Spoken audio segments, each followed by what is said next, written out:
그 얼굴이 천사의 얼굴과 같더라 라는 제목으로 오늘 말씀 나누도록 하겠습니다. 자, 우리는 지난주에 조직교회로서 모습을 보여주는 첫 번째 사건으로 살펴봤습니다. 중간 지도자를 선출하는 부분을 살펴봤어요. 구제가 가난한 자를 위한, 가난한 과부를 위한 구제가 유대파 사람들에게만 집중되고 헬라파 사람들은 소외되는 이 상황을 해소하기 위해서 7사람이 선출되었어요. 자, 근데 이것이 여러분 연결되어 있습니다. 여러분, 저희 장로님께서 성령 충만하니까 지혜로우세요. 여러분, 성령 충만하면 지혜롭게 돼요. 그리고 지혜롭게 되니까 사람들에게 칭찬받게 돼요. 그죠? 저희 공동체 식구들은 다 지혜로우신 것 같아요. 그래서 칭찬받으시잖아요. 그죠? 네.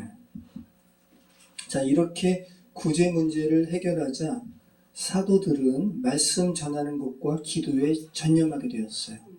그 결과 하나님의 말씀이 풍성하게 되었어요. 그리고 교회의 양적인 팽창도 이루어지게 되었습니다. 그리고 누가는 특별히 어떠한 무리가 하나님의 도에 복종하는 것을 기록했는데 제사장의 무리가 하나님의 도에 복종하게 되는 결과가 이루어졌습니다. 이 제사장들은 사두개파 사람들이거든요.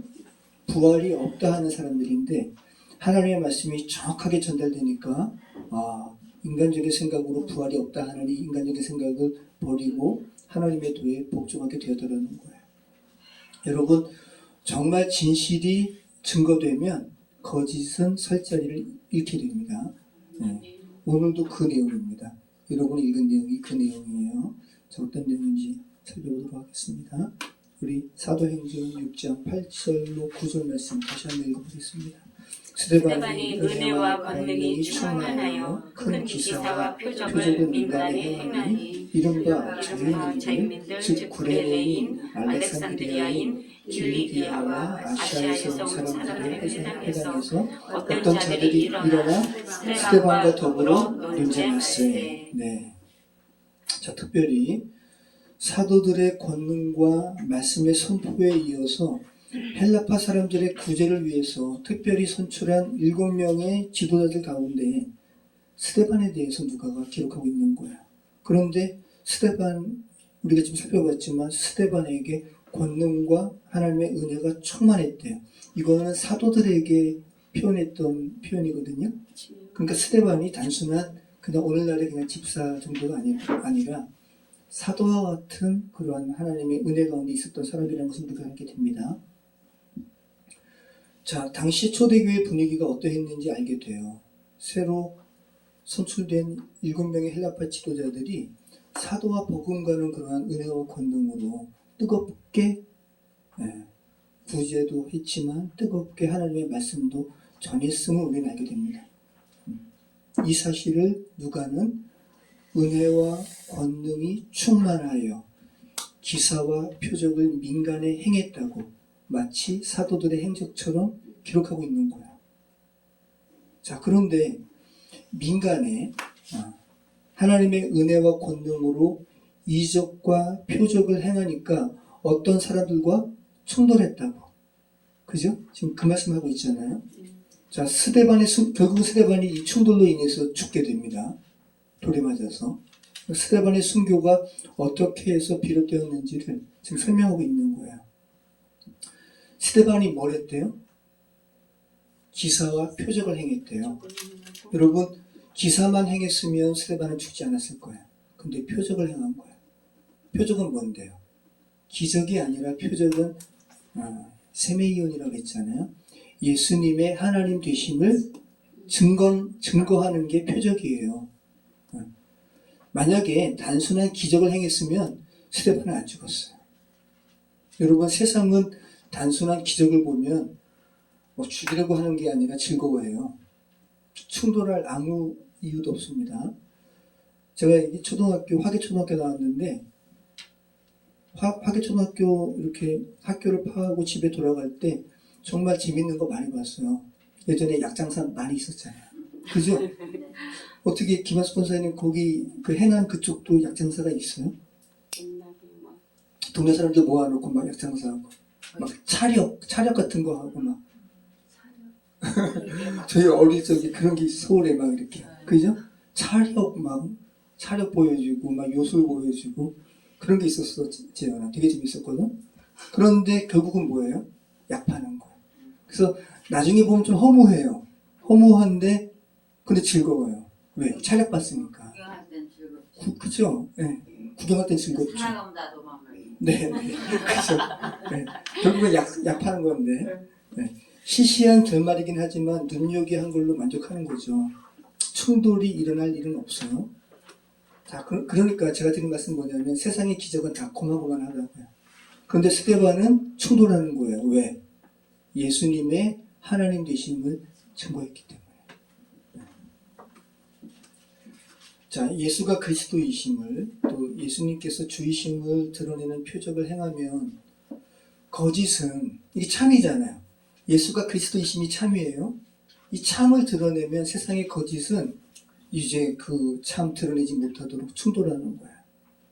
이걸 생각해 보시기 바래요. 왜 이렇게 충돌할까? 거짓은 참이 드러나면 자신의 기반이 무너지기 때문에. 그죠? 자, 오늘 스데반과 충돌한 그룹이 뭐라는 거예요?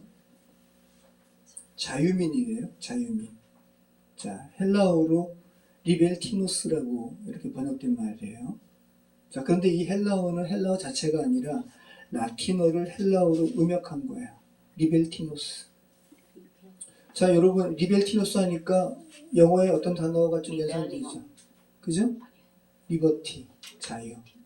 자, 영어에서 자유를 의미하는 단어가 두 개 있어요.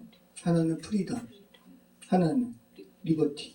자, 리버티가 여기서 유래된 것이 우리는 알게 되죠. 리벨티노스. 자, 그런데 라틴어가 원 단어라는 거예요. 그러면 라틴어는 어떤 나라의 언어였는데? 이탈리아. 네, 로마 제국의. 그러니까 당시에 로마 제국의 언어인 리벨티노스라는 단어를 헬라어로 음역할 정도의 상황이었다는 거 우리는 알게 되죠.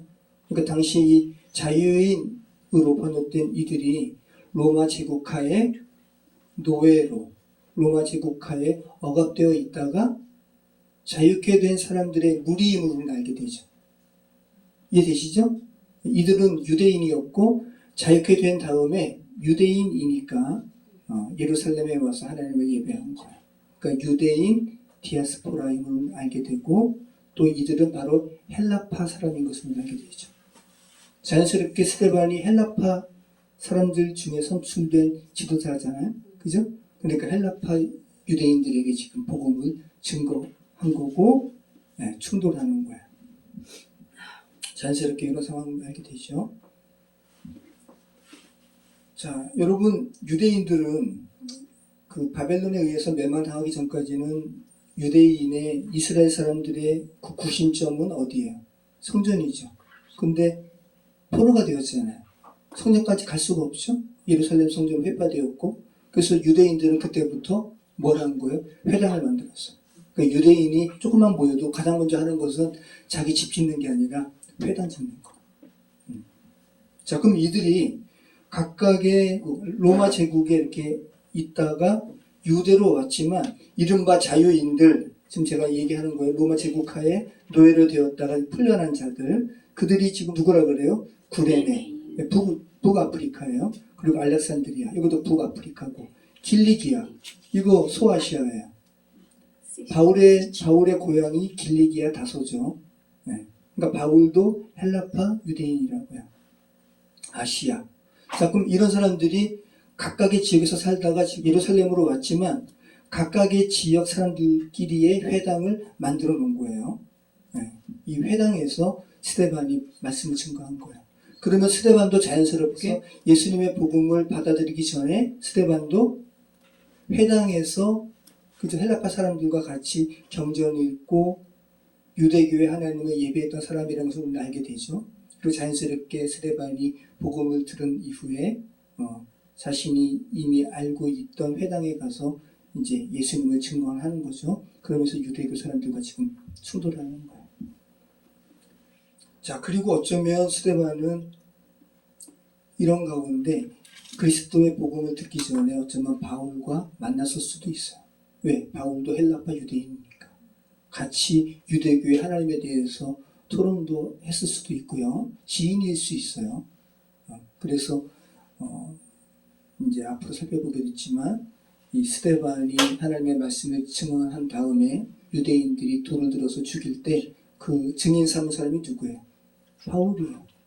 그때는 이름을 개명하기 전이죠. 사울입니다. 옷을 던져서 맡겼잖아요. 네, 그런 배경이 있습니다. 그런 생각을 잘 하시기 바라요. 자, 여러분, 왜 그러면 유대교의 율법, 유대교를 신봉하는 사람들이 스데반을 죽일까요? 왜 그리스도인을 죽일까요? 율법은, 그죠? 하나님께로 안내하는 몽학선생이에요. 그죠? 그러니까 교사라고요. 초등학교 교사라고요. 초등교사라고요. 그런데 초등교사에 매어버리면 이것이 오히려 복음의 적이 되는 거예요. 초등교사면 초등교사가 안내하는 그 손가락 방향을 따라가지고 목적지에 가야 되는데 목적지까지 가지 못하고 이 손에 매어버리면 이 손 자체가 하나님을 가리는 적이 되는 거죠. 그러니까 유대교의 메인 사람들은 바로 이 상태에 머물러 있다는 거예요. 그리고 거기에서 여러 가지 삶의 이윤도 취하게 되고 삶의 기반이 거기 있는 거죠. 그런 부분 생각하시기 바라요. 자, 그래서 오늘 본문은 이제 그런 거죠. 많은 유대교를 신봉하는 이들이 아직도 그들을 덮고 있는 수건을 벗지 못하고 있어요. 지금도 마찬가지죠. 그래서 바울이 이야기하는 거예요. 예수님을 만나고 회심한 이후에 누구에게로 돌아가면 수건이 벗어진다? 그리스도께로 돌아가면 수건이 벗어진다. 그 이야기를 어디서 합니까? 고린도후서 3장에서 하죠. 같이 한번 읽어보겠습니다. 고린도후서 3장 13절. 고린도후서 3장 13절로 19절. 여기까지 같이 읽겠습니다.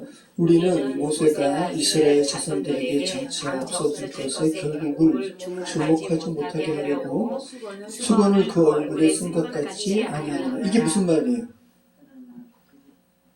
모세가 하나님을 만나기를 원했어요. 근데 하나님께서 야, 죄된 육신을 가진 사람이 나 만나면 죽는데? 라고 하면서 하지만 모세가 그토록 원하니까 바위 틈에 그죠? 숨겨두시고 모세의 등 뒤로 하나님이 지나가셨어요. 그럼에도 불구하고 임재 가운데 있었던 모세의 얼굴이 너무 환해가지고 단순히 화난 게 아니라 하나님의 빛을 받은 거니까 죄된 육신을 가진 이스라엘 사람들은 보면 죽을 것 같아요. 그래서 모세의 얼굴에 수건을 덮었다고요. 그 이야기하는 거예요. 그러나 그들의 마음이 완고하여 오늘날까지도 구약을 읽을 때 그 수건이 벗겨지지 아니하고 있으니 그 수건은 그리스도 안에서 없어질 것이다. 오늘까지 모세의 글을 읽을 때 수건이 그 마음을 덮었도다. 그러나 언제든지 주께로 들어가면 그 수건이 벗겨지리라. 주는 영이시니 주의 영이 계신 곳에는 자유가 있느니라. 우리가 다 수건을 벗어놓으로 거울을 본 것 같이 주의 영광을 보매 그와 같은 형상으로 변화하여 영광에서 영광에 이르니 곧 주의 영으로 말미암음이니라. 자, 그럼 스데반은 그리스도께로 돌아가서 수건이 벗겨진 거죠. 자, 그럼 지금 스데반과 논쟁하는 헬라파 유대인들은 아직 수건이 덮여 있는 거예요. 그죠? 그러니까 부딪히는 거예요. 자, 그러면 여러분 보십시오. 지금 스데반은 빛 가운데 나온 거예요. 그죠? 그리고 여전히 헬라파 유대인들 스데반과 지금 논쟁하는 이들은 어둠 가운데 있는 거예요. 수건이 덮여 있으니까. 그러니까 이들의 대화가 온전히 성립될 수가 없는 거죠. 대화를 나누면 이 헬라파 유대인들이 져버리는, 진다고 표현하기는 좀 그렇지만 아무튼 대화가 안 되는 거예요. 그죠? 네.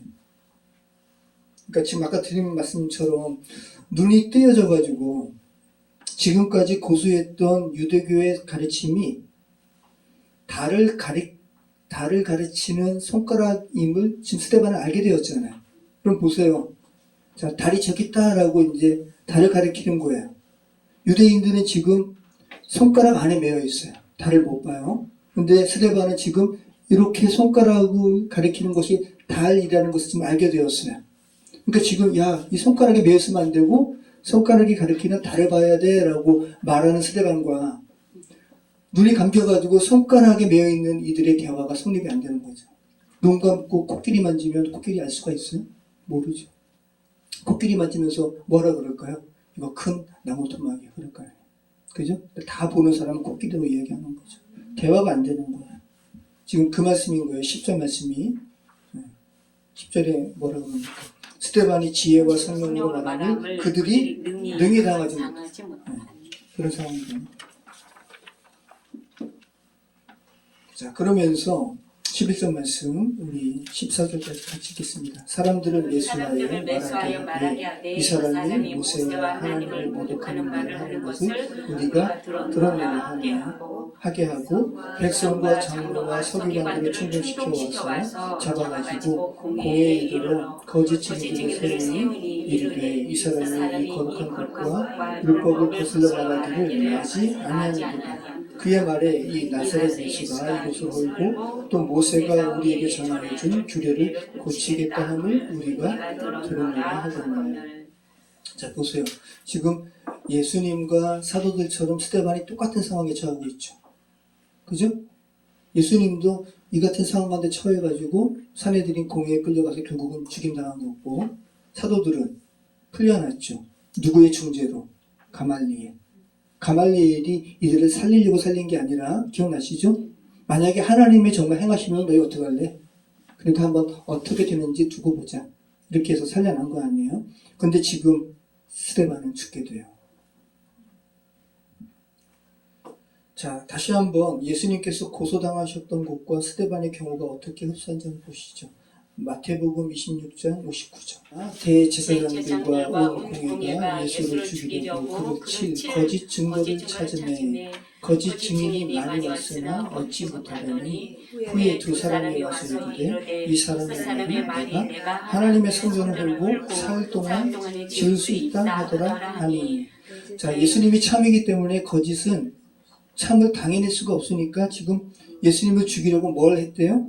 거짓 증거를 지금 찾았다고 그러죠. 그러면서 거짓 증인이 많이 왔으나 얻지 못하더니 이제 결국은 두 증인 억지로 거짓 만들어서 예수님의 말을 왜곡했어요. 물리적인 성전 예수님께서 헌다고 이야기했어. 자, 유대인들에게 있어서는 성전을 허는 거 말이 안 되는 거죠. 예수님의 말을 왜곡한 거예요. 예수님은 뭐라고 하셨는데요? 물리적으로 진짜 헐라고 이야기하신 게 아니에요. 그죠? 자, 요한복음 2장 19절로 21절 말씀 보시죠. 그러니까 진짜 성전은 물리적인 성전이 아니라 예수님의 육체가 성전이고, 그죠? 우리 그리스도인 한 사람 한 사람의 성전임을 이야기하는 그 본문을 이들이 왜곡해가지고 말하는 거죠. 같이 한번 읽어보겠습니다. 예수께서 대답하여 이르시되 너희가 이 성전을 헐라 내가 사흘 동안에 일으키리라. 이건 뭐예요? 예수님께서 사흘 후에 부활하시는 이 부분 얘기하는 거죠. 유대인들이 이르되 이 성전은 46년 동안에 지었거늘 내가 3일 동안에 일으키겠냐 하더라. 그러나 예수는 성전된 자기 육체를 가리켜 말씀하신 것이다. 네. 자, 예수님의 이 말씀을 들었을 때 유대인들은 너무 놀랐을 거예요. 왜냐하면 꼭 물리적인 성전을 허는 것처럼 이렇게 들려졌으니까 그들은. 그죠? 그리고 굉장히 그들에게 있어서 충격을 주는 말이었고, 그들에게 있어서 야, 예수라는 사람이 이런 표현을 하네? 라고 서로 회자가 되었을 거예요. 자, 그리고 스데반도 회당의 유대인과 토론하면서 예수님의 이 말씀을 똑같이 전한 거죠. 이제 앞으로 살펴보겠지만 스데반이 위대한 설교를 하거든요. 결국은 성전은 이렇게 예루살렘 성전처럼 물리적으로 고착된 성전이 아니라 성전은 우리의 육체야. 움직이는 거야. 포터블 성전이야. 이 이야기하고 유대인들에게 돌맞아 죽어요.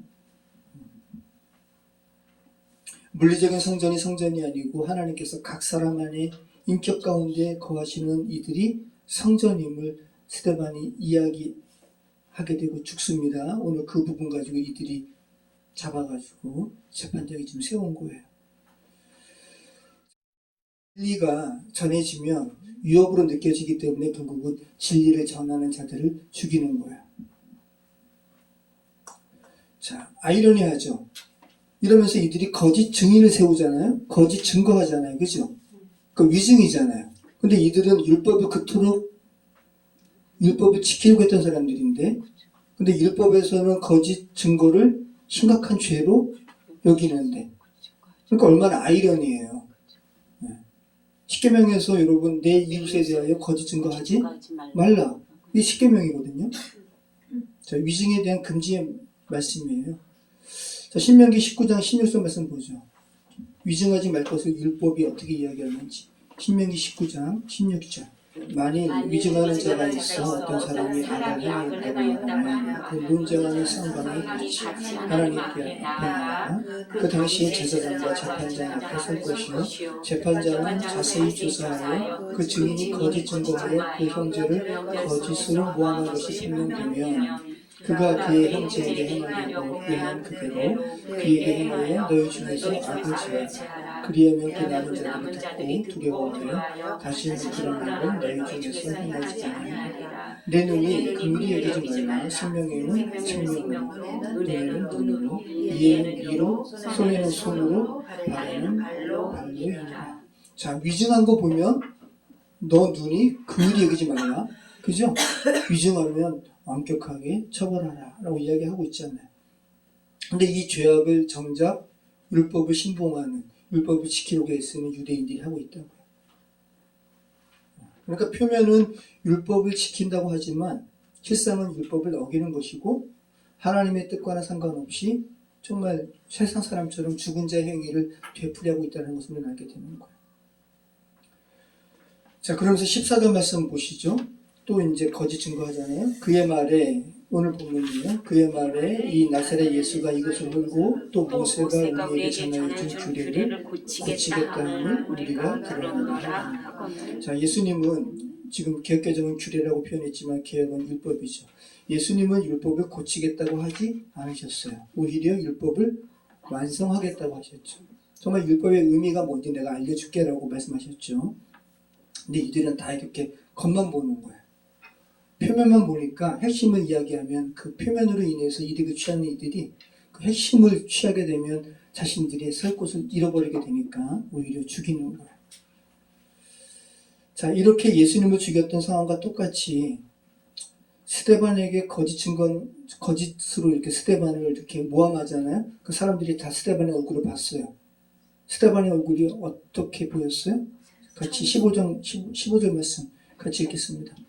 공회 중에 앉은 사람들이 다 스데반을 주목하여 보니 그 얼굴이 천사의 얼굴과 같더라. 네, 이 표현은 단순한 표현이 아니라 스데반을 거짓 증언한 유대인의 고소를 그 내용대로 반박하는 거예요.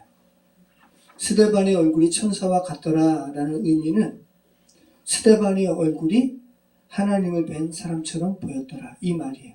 그럼 아까 우리가 읽었던 모세가 하나님 배웠죠? 네, 그 표현을 연상하는 표현이라고요. 그러니까 지금 스데반이 하나님과 율법을 모독하는 말을 했지만 결국 스데반이 하나님의 얼굴을 뵌 사람의 얼굴을 하고 있다면 스데반은 그들이 주장하는 것처럼 하나님을 모독한 게 아니지요. 그죠? 오히려 율법의 궁극적인 바를 지향하는 사람이기 때문에 하나님의 용납함을 받았고 하나님을 뵌 사람이에요. 그러니까 이런 부분으로 지금 누가가 유대인들이 지금 거짓으로 스데반을 지금 모함했고 하나님께서는 그들의 모함을 이런 식으로 지금 반박하고 계셨음을 지금 표현하고 있는 거죠. 자, 우리가 아까 읽은 고린도 후서에서 바울이 언급한 모세가 이런 얼굴을 했어요. 우리 다시 한번 아까도 잠깐 얘기했지만 한번 보시죠. 이게 어떤 내용인지. 출애굽기 34장 29절. 자, 같이 읽겠습니다. 모세가 그 증거의 두 판을 모세의 손에 들고 시내 산에서 내려오니 그 산에서 내려올 때 모세는 자기가 여호와와 말하였으므로 말미암아 얼굴 피부에 광채가 나나 깨닫지 못하였더라. 아론과 온 이스라엘 자손이 모세를 볼 때 모세의 얼굴 피부에 광채가 남을 보고 그에게 가까이 하기를 두려워하더니 모세가 그들을 부르매 아론과 회중의 모든 어른이 모세에게 모으고 모세가 그들과 말하니 그 후에야 온 이스라엘 자손이 가까이 오는지라. 모세가 여호와께서 시내산에서 자기에게 이르신 말씀을 다 그들에게 명령하고 모세가 그들에게 말하기를 마치고 수건으로 자기 얼굴을 가렸더라. 그러나 모세가 여호와 앞에 들어가서 함께 말할 때에는 나오기까지 수건을 벗고 있다가 나와서는 그 명령하신 일을 이스라엘 자손에게 전하며 이스라엘 자손이 모세 얼굴에 광채를 봉으로 모세가 여호와께 말하러 들어가기까지 다시 수건으로 자기 얼굴을 가렸더라. 차마 못 보는 거예요. 죄된 인간이기 때문에. 그죠? 자, 그러면 말씀을 오늘 마칠게요. 자, 오늘 본문은 한 문장으로 말하면 예전에 그 박근혜 대통령 탄핵할 때 많이 이렇게 이야기했던 내용이잖아요. 거짓은 진실을 이길 수 없다. 또 다른 말은, 그죠? 어둠은 빛을 이길 수 없다. 네. 자, 오늘 본문이 그런 거죠. 어둠이 참을 못 이기니까 다른 어둠을 매수해가지고 그들이 붙드는 율법을 스데반이 어겼대요 라고 고소했지만, 그죠? 그랬더니 결국은 뭐예요? 그토록 그들이 붙들었던 율법이 이야기하는 거예요. 아니, 스데반은 율법을 모독한 게 아니라 오히려 율법을 지켰어 라고 스데반의 얼굴이 모세처럼 천사의 얼굴과 같았더라. 빛이 났더라. 이렇게 표현하고 있는 거예요. 여러분 요즘에 청문회 보세요? 청문회요? 청문회 요즘에 김행남, 번외만화 김행인데 별명을 줬잖아요. 주랭랑 쳤잖아요. 그래가 김행남. 아, 정말 너무 뻔뻔하게 죄를 저질러도 대통령이 되고, 그죠? 장관이 되고, 온 국민이 다 보는 앞에서 거짓으로 일관하고, 그럼에도 권력자가 임명하면 보란 듯이 장관이 되는 그 대통령을 국민이 뽑아줬으니 어쩌자겠어. 이런 세상이 얼마나 역겨워요. 정말 역겹고 너무 싫습니다. 그죠? 궁극적으로는 진실이 이기지만 거짓이 일시적으로라도 활기를 치는 모습이 너무 보는 사람으로 하여금 맥빠지게 해요. 끝나고 나면 알겠죠. 여러분 보세요. 엊그저께 청문회 초유의 사태가 일어났어요. 한 장관 후보자가 청문회 하다가 도망쳤어. 근데 이건 코미디도 아니고 국민이 정말 분노해서 일어나야 돼. 그러죠. 네. 내가 너무 추임새를 너무 강하게 하셔가지고 보세요 여러분. 나왔어요. 이게 진짜 말이 안 되는 게 현 대통령이 이 선거에서 표를 얻으려고 국민들을 갈라치게 한 거거든요. 2030의 남성들의 표를 얻으려고 여가부 뭐라 그랬어요? 여가부 폐쇄? 뭐 이렇게 이야기했단 말이죠. 그래서 남성들의 표를 얻었어요. 그래가지고 처음 여가부 장관이 된 사람이 누구예요? 김현숙. 이 사람이 청문회장 나와가지고 뭐라 그랬냐면 나는 여가부를 없애기 위해서 존재하는 사람입니다. 이렇게 얘기한 거. 그러니까 이게 말이 모순인 거죠. 그런데 여가부를 없앨 수 있는가? 못 없어요. 왜? 우리나라가 세계적으로 지금 이제 위상이 올라갔기 때문에 여가부 없앤다는 소리는 여권을 무시한다는 소리인데 다른 나라에 이건 말도 안 되는 거예요. 그러니까 지금 윤석열이 자기 공약을 실천할 수가 없다고요. 그런데 요번에 잼버리 사태로 인해서 여러 가지 말이 나오니까 지금 김현숙 교체했잖아요. 네. 그러면서 김행이라는 말도 안 되는 사람을 내세운 거 아니에요. 이게 전체적인 걸 보라고. 이게 말이 안 되는 거예요. 여러모로. 그런데 하도 거짓말을 하니까 그리고 나는 말할 수 없다 이야기하고 결국은 도망쳐버린 거죠. 도망쳤으니 그게 진짜. 근데 이게 말이 안 되는 게 이현주라는 그 전 국회의원이 이 이야기에 대해서 이야기하는 거야. 청문회는 단순히 그 청문회를 그냥 이렇게 그 부결 의견을 내도 대통령이 임명하면 되기 때문에 그냥 형식적인 게 아니라 청문회는 국민을 대신해서 국회의원에게 면접 보는 거예요. 네. 어떤 회사 들어가는데 면접 보다가 도망치면 그 자리에 그냥 그 끝이죠. 말이 돼요? 끝이지. 그냥 끝인 거예요 지금. 근데 이게 이 정권이 얼마나 말도 안 되냐 하면 그래도 된다고 여긴 거예요. 나라가 그러면 그런데 지금 한국은 이런 사람도 임명할까 걱정하는 나라라고요. 근데 이게 그러니까 우리가 살아가는 시대가 이렇다고요. 너무 이게 말도 안 되는 시대라고요. 정말 코미디 같은 세상이고 기가 차서 웃음도 안 나오다가 결국은 울분이 나오는 이런 시대에 우리가 살아가고 있는 거예요. 여러분 우리가 사는 세상은 결코 넉넉하지 않아요. 왜 스데반이 고소당하고 급기야 죽게 돼요? 진실을 말했기 때문에. 진실을 말했기 때문에 거짓으로 모함당하고 고소당하는 거예요. 이것이 지금 우리가 오픈도어 기도 원력을 통해서 알려지는 세계 각국의 밖의 지역에서 벌어진 일들이라고요. 그래서 여러분, 우리는 지금 안전한 대한민국에 있다고 해가지고 여기에 대해서 이렇게 그냥 이렇게 가볍게만 여기시면 안 되는 거예요. 하나님께서 여러분도 똑같이 밖의 지역에 사는 사람처럼 그리스도인으로 부르셨는데 여러분을 지금 안전한 대한민국에서 신앙생활 하시게 하신 것은 어떤 이유가 있을 거 아니에요. 어떤 이유가 있어요. 이들을 위해서 기도하는 거죠. 사도들이 기도했잖아요. 그저 기도와 말씀에 전념하기 위해서 구제를 헬라파 지도자들에게 맡긴 거 아니에요. 지금 여러분도 그런 위치예요. 말도 안 되는 거짓에게 유린당하고 지금 그렇단 말이죠. 북한에서도 그렇고 모함당하고 급기야 순교까지 하는 이들을 위해서 대한민국에서 신앙생활하는 이들은 기도하라고 부름받았다는 사실을 기억하시기 바라요. 율법을 어겼다고 모함했지만 결국은 율법이 아니라고 인정받는 스데반처럼 저와 여러분도 그렇게 그리스도인을 지켜주시옵소서. 강하게 기도하시는, 중보하시는 저와 여러분의 삶이 되시기를 축원합니다. 기도하겠습니다.